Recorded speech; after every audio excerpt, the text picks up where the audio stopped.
Shalom, pendengar yang terkasih di dalam nama Tuhan Yesus Kristus. Senang saya, Pendeta Muda Singgi Leksono, dapat menjumpai Anda dalam program Surga Suara Gembala. Tema renungan kita pada saat ini ialah sikap orang yang bijak. Terambil dalam Amsal 22 ayat 1 sampai dengan 16. Namun saya akan baca dalam Amsal 22 ayat 3. Demikian firman Tuhan. Kalau orang bijak melihat malapetaka, bersembunyilah ia. Tetapi orang yang tak berpengalaman berjalan terus lalu kena celaka.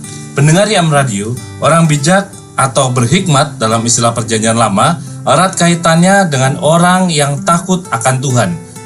Ada tertulis dalam Amsal 9 ayat 10, permulaan hikmat adalah takut akan Tuhan dan mengenal yang Maha Kudus adalah pengertian.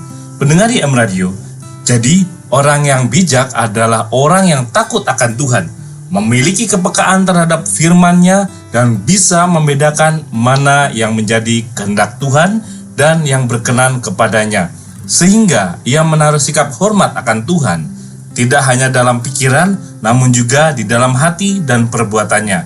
Banyak orang kurang waspada melihat hal-hal yang tidak baik atau jahat, sehingga mereka tetap saja berada dalam kejahatan dan tak mau keluar dari perkara-perkara tersebut.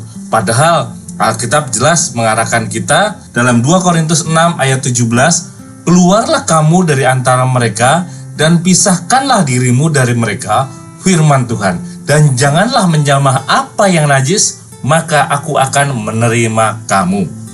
Pendengar YM Radio, ketidakmampuan untuk melihat hal-hal yang jahat atau perkara-perkara dosa adalah kebutaan rohani di dalam diri seseorang, disebabkan karena kita tidak berpegang pada firman Tuhan.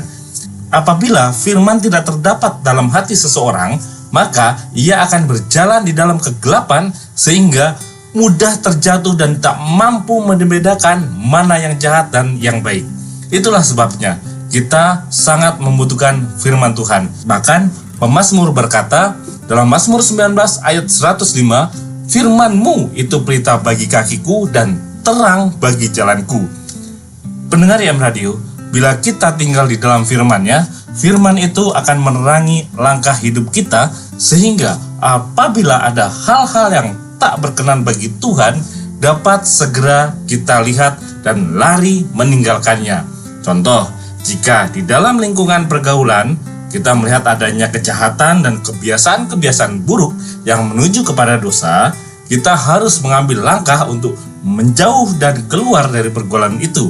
Karena apabila kita tetap bertahan di tempat itu, kita akan mudah terjerat atau terperangkap untuk melakukan perbuatan-perbuatan yang sama.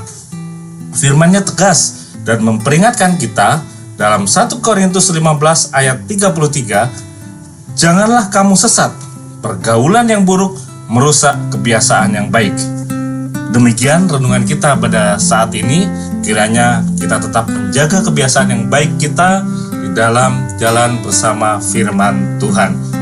Akhir kata, saya mengucapkan terima kasih telah mendengarkan acara ini. Saya, Pendeta Muda Singgi Leksono, mengucapkan Shalom, Tuhan memberkati.